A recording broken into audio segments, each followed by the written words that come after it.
और इसी बीच बड़ी खबर है, महाराष्ट्र के लिए बीजेपी ने लिस्ट जारी कर दी है। पहली लिस्ट में 99 उम्मीदवारों का ऐलान किया गया है। बड़ी खबर हम आपको ये बता रहे हैं। देखिए, काफी मंथन हुआ उम्मीदवारों के नामों को लेकर और अब ये पहली लिस्ट बीजेपी की तरफ से जारी कर दी गई है, जिसमें 99 उम्मीदवारों का ऐलान बीजेपी ने इस पहली लिस्ट में किया है। महाराष्ट्र में विधानसभा चुनाव होने हैं और उसी को देखते हुए अब ये बीजेपी की पहली लिस्ट जारी हो चुकी है और इस पहली लिस्ट में 99 उम्मीदवारों का ऐलान किया गया। काफी मंथन हुआ। लिस्ट इस वक्त आपके सामने है स्क्रीन पर और इस वक्त पॉलिटिकल एडिटर अदिति नागर हमारे साथ जुड़ गए। अदिति, 99 उम्मीदवारों की पहली लिस्ट बीजेपी की।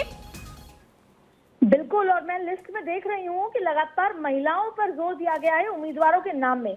आप देखिए, सबसे पहले तो देवेंद्र फडणवीस का पहला नाम नागपुर साउथ वेस्ट से, जाहिर तौर पर डिप्टी सीएम है, भारतीय जनता पार्टी का चेहरा है और अंदर की रणनीति में सबसे आगे रहते हैं। तो सबसे पहले तो देवेंद्र फडणवीस चुनाव लड़ रहे हैं नागपुर साउथ वेस्ट से।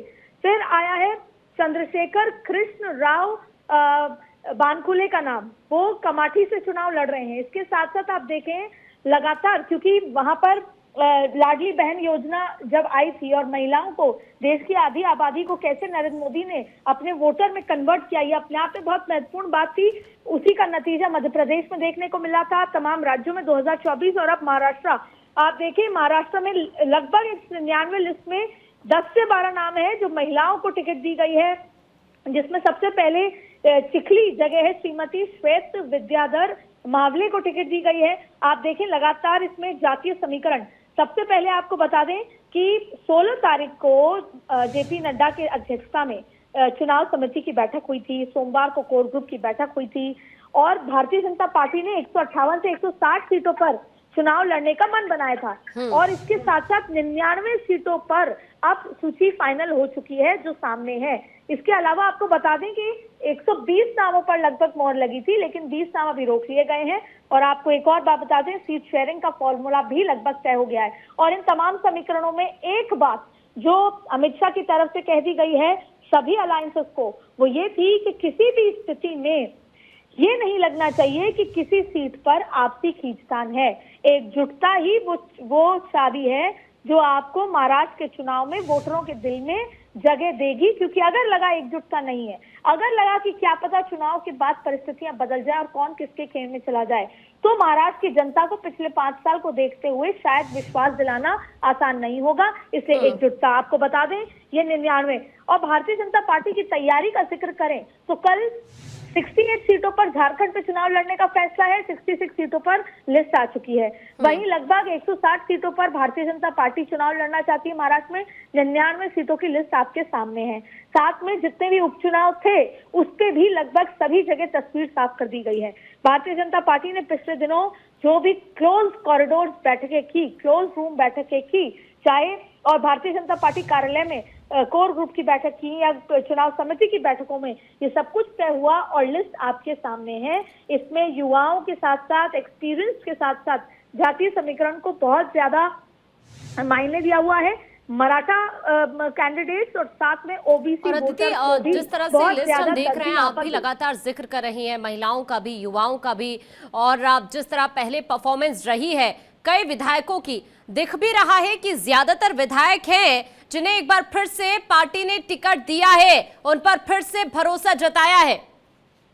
बिल्कुल, क्योंकि बहुत सारी जगह ये स्थिति है, खास तौर पे हरियाणा में देखने को मिली थी कि आपसी खींचतान बहुत ज्यादा था। जब आप टिकट काट देते हैं तो बागी हो जाते हैं। ऐसा नहीं है कि टिकट नहीं कटी है, लेकिन ये पहले ही तय हो गया था। जैसे ये रणनीति तय हुई कि एकजुटता होनी है, ये रणनीति तय हुई कि ओबीसी वोटर को लामबंद करना है, वैसे ही ये रणनीति भी तय की गई थी कि जो जिताऊ है और जो सिटिंग एमएलए है, जो जहां पर जीता है जो पार्टी, हम उसको वहां टिकट देंगे। अब आपको इसका एग्जाम्पल बता देते हैं।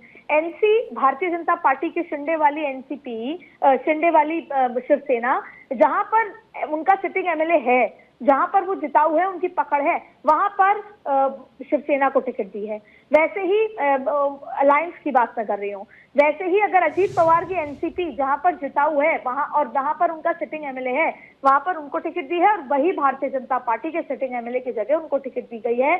और जो जिताऊ उम्मीदवार है, जिसकी एंटी इनकम्बेंसी नहीं है, उन तमाम तरीकों को देखते हुए नरेंद्र मोदी के चेहरे के साथ यहाँ पर 99 नाम घोषित कर दिए गए हैं और ये अपने आप में बेहद महत्वपूर्ण मसला है। जी बिल्कुल। और अदिति, कहीं ना कहीं इस लिस्ट से ये भी क्लियर होता है, चूंकि 99 उम्मीदवारों के नाम की घोषणा कर दी गई है, जैसे अभी जिक्र कर रही थी अभी कि पहले से इस तरह की आशंका जाहिर की जा रही थी कि 150 से ज्यादा सीटों पर ही चुनाव लड़ेगी बीजेपी।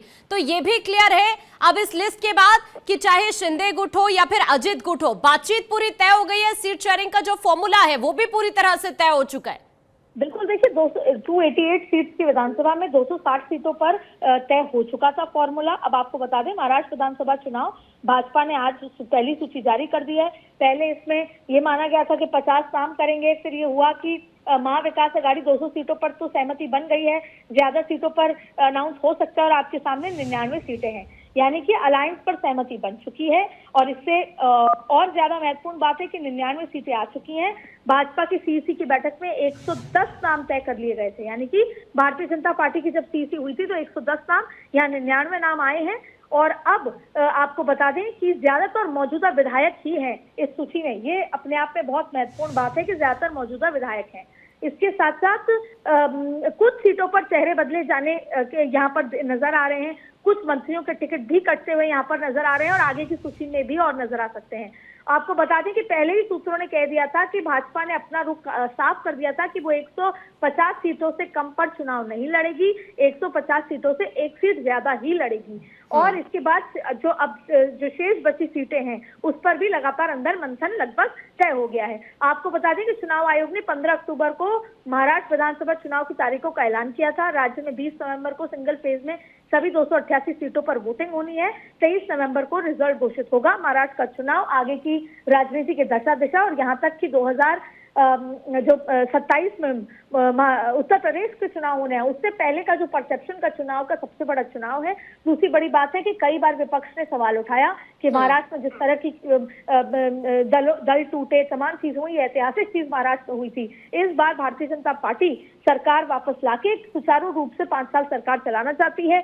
ओबीसी को लामबंद करने का पूरा प्लान है। मराठा वोटर्स को अपनी तरफ करने की वजह से अजीत पवार को लेकर आए थे। और वहीं उद्धव ठाकरे जो भारतीय जनता पार्टी की सीट में जो भारतीय जनता पार्टी के वोट में सेंधमारी कर सकता है, उसके लिए कसाब से लेकर तमाम बिरयानी से लेकर ऐसे जुमले मार्केट में और चुनावी मैदान में आ चुके हैं, जिससे कहीं ना कहीं ये इमेज हो कि बाला साहेब की भले ही पुत्र हैं वो और वो विचारधारा हिंदुत्व की रखते हैं, लेकिन अब जिस तरीके से कांग्रेस के साथ जाके खड़े हो गए हैं, उन्होंने अपनी विचारधारा में मिलावट कर ली है। इन तमाम चीजों के साथ आज 99 सीटों पर जो है लिस्ट जारी कर दी गई है। शरद पवार बोले हैं सीट बंटवारे के बारे में फैसला पाटिल लेंगे और शरद पवार भी तमाम तरीके की जाहिर तौर पर जद्दोजहद इंडिया गठबंधन के सामने भी किस तरीके से भारतीय जनता पार्टी, अजीत पवार और शिंदे ये तमाम मिलकर एकजुटता के साथ आगे बढ़ रहे हैं। इंडिया गठबंधन की मुश्किलें हैं। अभी कांग्रेस हाल ही में हारी है।